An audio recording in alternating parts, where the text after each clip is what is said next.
미국의 극동 정책을 한국, 미국, 일본 세 나라의 직선상에서 본다면 1951년 9월 8일 샌프란시스코에서 서명된 제1차 방위조약을 중심으로 한 앞뒤의 시기를 구분해 볼 수 있을 것이다.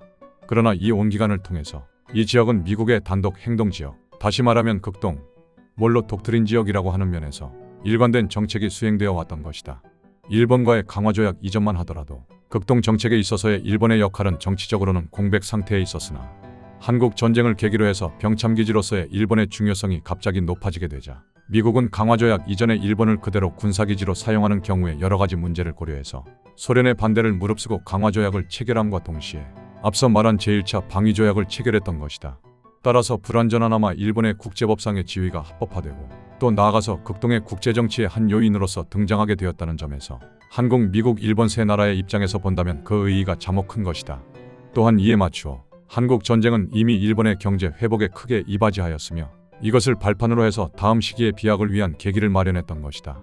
역사적으로 볼 때 일본이 부강해진 것은 그것이 우연이든 고의적이든 간에 한국의 희생이 필요했던 것이며 전쟁이 끝난 후 일본이 재차 부흥하는 데 있어서도 또한 한국의 희생이 필요했던 것은 우리 결례로서는 너무도 역설적인 일이라 하겠다.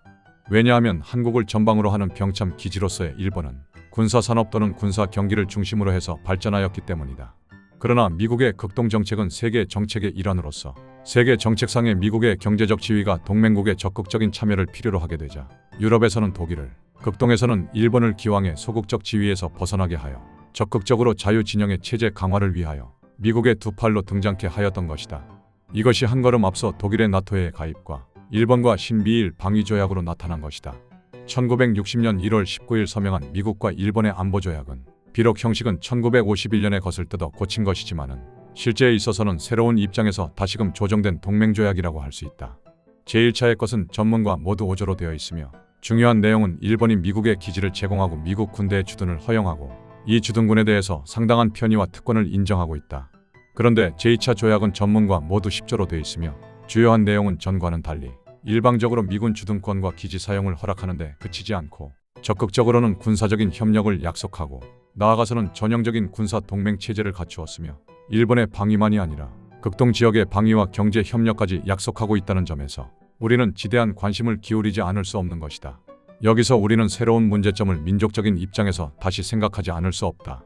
왜냐하면 우리에게 진정한 민주주의를 다시 확립하기 위한 경제적인 토대로서 경제 개발 계획의 강력한 추진이 혁명 후 그 어느 때보다도 절실히 요청되고 있기 때문이다. 그러나 우리 결의의 가장 큰 과제의 하나라고 할 수 있는 경제 개발 계획의 추진에는 막대한 외국 자본이 필요하다는 것은 삼척동자라도 모를 리 없을 것이다. 미국의 돈이건 서독이나 이태리와 같은 유럽 여러 나라의 돈이건 심지어는 일본의 돈이건 간에 경제 개발 계획의 추진을 위해서 필요하다는 것은 두말할 것도 없다. 다만 일본의 투자와 경제 협조를 통해서 한국의 경제 재건의 길을 트는데 우리는 어떠한 태도를 가져야 될 것인가 하는 것이 문제이다.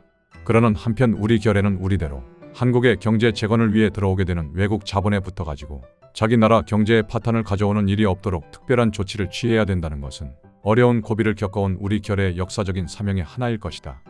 우리의 현실에서 본다면 미국의 돈도 좋고 서독 이태리 돈도 필요하며 일본의 투자도 필요할는지 모른다. 그러나 요는 이러한 돈과 투자도 궁극적으로 결의의 발전을 위해서 필요한 것이다. 우리나라 민주주의는 생활 조건을 향상시키는 데 필요로 하는 것이지 결코 이 돈이 외국 자본에 붙어가지고 자기 나라 경제를 파탄에 이끌어 결의를 파는 돈이 되어서는 아니 된다.